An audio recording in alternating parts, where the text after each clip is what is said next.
Iman, and other large content creators, I got a lot of respect for your success, but sometimes you guys just need to know when to shut the hell up. Shut the hell up! Enjoy your audience and make the content that you want to make without making certain commentary and taking certain actions that really comes off as a slap in the face to small little baby ass content creators such as myself. Anyway, man, go and roll the intro. We're gonna get into it. Gangland. Hey, what it do, what the business is, you already know. It's your country cousin, your country can't fuck with K-I-N-G, the King with the hot takes, I guess, or something like that. But anyway, welcome back to Kangland. A lot of this kind of started with Pokimane and her little issues with a couple of content creators that kind of was the precedent for all this stuff. So I'm gonna kind of cover that a little bit and give my opinion on the situation and how things kind of unfolded. But don't worry, you know your kin folk gonna hit you with the info.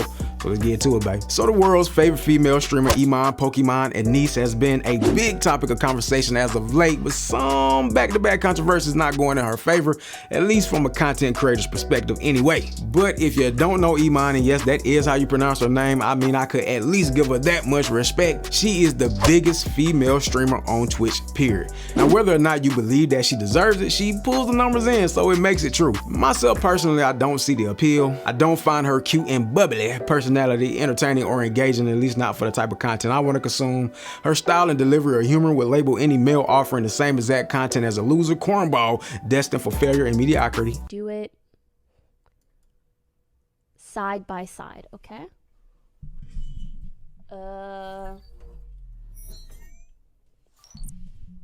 Yeah. Excuse me, Mr. Chair. Excuse me.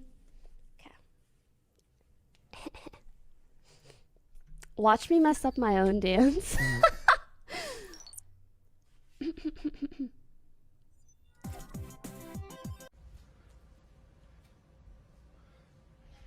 Just stop.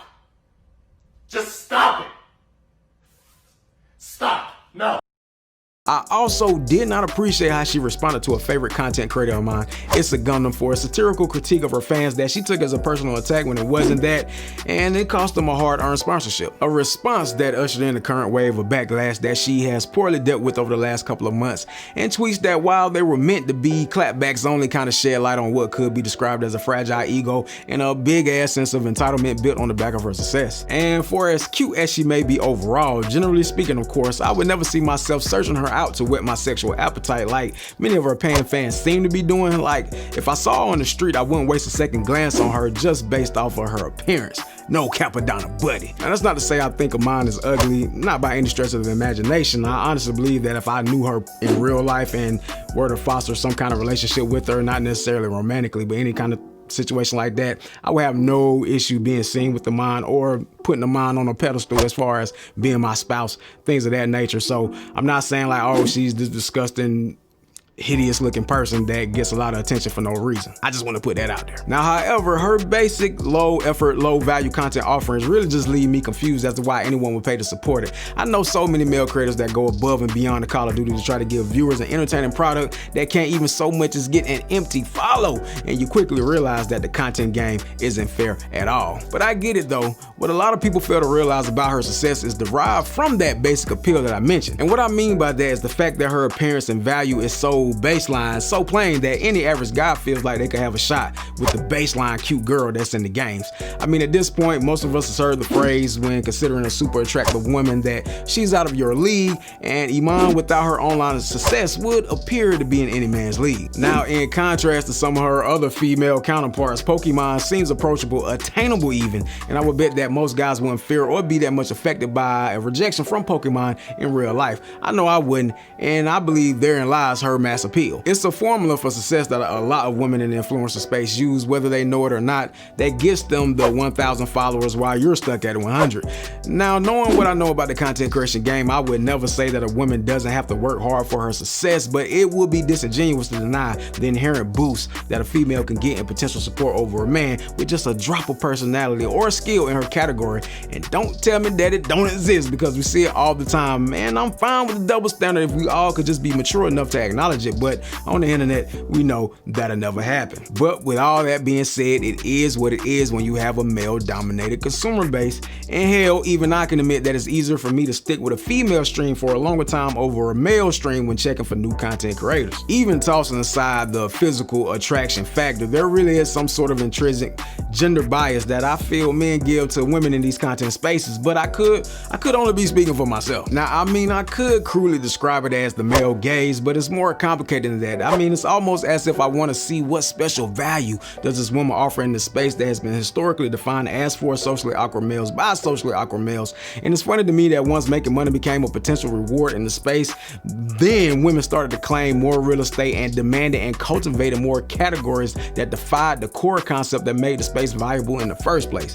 Here's looking at you just chatting category on a video game based website. I mean, you can see it right. I mean, if I can see it, I know you can see it, okay? But what did get me hot and bothered was her generic boilerplate PR sugar-coated press release of a message announcing her break. And I really feel like it should be a slap in the face of all content creators, big or small. I mean, she blamed it on the goddamn quarantine. A quarantine that for all intents and purposes had subsided quite a bit by the time she needed this break.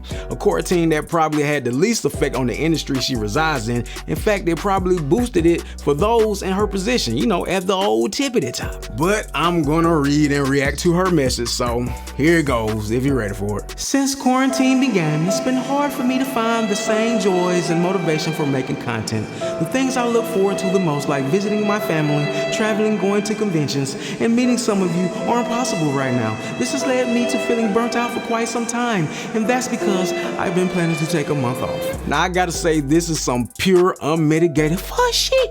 You understand me? Fuck shit. First off, how does not being able to travel but still being able to make the same flat content for thousands of fans, where thanks to the power of technology, you can video chat with any fan you have the desire to do so with, and in the comfort of your own home studio, no less. How does that lead to burnout? She also mentions that she hasn't taken a month off for 6 years since she started streaming. Like, come on, big homie. You call being a success image-wise and financially a burnout? You call streaming other people's fully edited YouTube videos while you eat and check your socials burnout? Oh, hell to the no. Burnout is working a full-time job, then making time to stream, to write, or shoot and edit a video, market said content, network said content, come up with concepts and ideas, and then perform them with high enough production value with the hopes that someone will enjoy and engage with your product to the point where you feel like the effort was justified. Now that's burnout. Now your boy shout I'm lazy as hell, so I'm all for taking a break, but please don't insult the overwhelming amount of small content creators by using burnout by way of the quarantine, when the fact is that you couldn't handle the public's growing negative opinion of you and your actions and your content. Now I know that the constant praise from the walled garden of fans might lead some of these top tier creators to believe that they make great content, but once it's exposed that your talentless, boring, bare bones content is just that, let's not cry burnout and disappear for a month on a false premise, okay? Let's not do that, all right? All you gotta do is just say, hey, I feel like it's time to take a break and reset for a moment. Your fans will be there, I promise you. Now this irks the hell out of me because I see way too many content creators that just want to pay their bills through their hobby of creating content, maybe have a small community of supporters to converse with. I mean, they're not even trying to make 6 figures a year or more. They're not asking for so many fans to the point where they can't even talk to them directly anymore outside of indirect tweets or social posts. Now, whether they get it or not, whether they deserve it or not, they don't get to announce a break and know that their success will still be waiting for them, even if it's for real life issues and not just a lack of being able to go outside. Hell, most of them were forced to go outside to keep their jobs and weren't offered a chance to say I need a break because I feel like it's unsafe out there. Yet not being able to see her fans through conventions caused burnout, when behind the scenes she probably complained about the delusion fans trying to see her, when she probably at some point would have preferred being quarantined at home away from the people that got her to where she is. So all I'm saying is take your break, Pokimane. That's well within your right, but don't try to spin it and blame the world for your exhaustion, when in truth you made some plays that didn't go in your favor. Own it or shut the fuck up and go about your business. Now, I also would like to remark on her apology that was given out publicly. She made a video on her YouTube channel. I mean, it was okay. The main problem that I had with the apology was that it didn't keep the same energy that she had when she was like going ham on other content creators. Once again, especially my boy, It's a Gundam. Now, when she was going after him and his sponsors, I mean, the energy was, it's on site. It's on site. If the sponsors contact me, it's on site. Never see. Dude, your website's so ass it won't even load. But if you ever reach out to me, if I ever see you in my inbox, on site. On fucking site. Just stop. Just stop it. Stop. No. And I'm like, bruh, if you really know what the nature and the culture behind it's on site means, you probably wouldn't be saying it with that level of vitriol, if you will. But she did it anyway.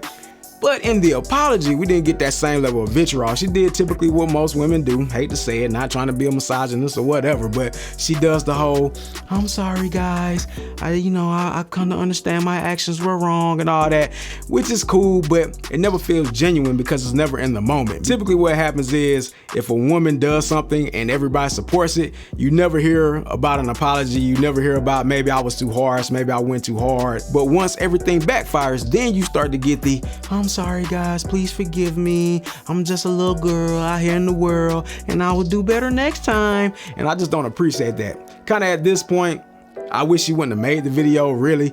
I think she did a good thing in talking with It's a Gundam behind the scenes, and maybe she spoke to some other individuals behind the scenes. That's all she really needed to do. They both could have made videos saying that they squashed the beef and then everything could have been forgotten in quick fashion. But when you kind of stay on your fushy and keep riding that wave of more and more and more vitriolic statements, especially the tweet that she made saying that men don't get counseled in the same fashion that women do, which we all know is BS. Men get counseled way harsher and way faster than women do typically. When you keep living that life, you're gonna keep getting that response. Live by the sword, die by the sword. But it is what it is. She made amends, I guess, I suppose. But she said what she said, she did what she did. She made an apology video, and we'll just have to take it at face value because the world will never know. But hopefully when she comes back, she'll just continue to ride the wave of her fans and her supporters and stop engaging in this BS. I'm all cool with if you want to take down videos that really are like toxic and really do paint you in a bad light. But if it's just a criticism, in particular criticism that really wasn't even about you, then you can fall back a little bit and just enjoy what you have here, because honestly, no one would even be making these videos about you or using you as clickbait if you weren't already winning. So enjoy the win, enjoy the dub, play the game how it go, and continue to be successful, young lady. But for some of you other content creators out there, and if I may use the words of the ever glorious Pokimane, Nigga, you ain't funny. That's not true. Maybe you're just boring as fuck and lame as hell. Cause only lame niggas say that shit.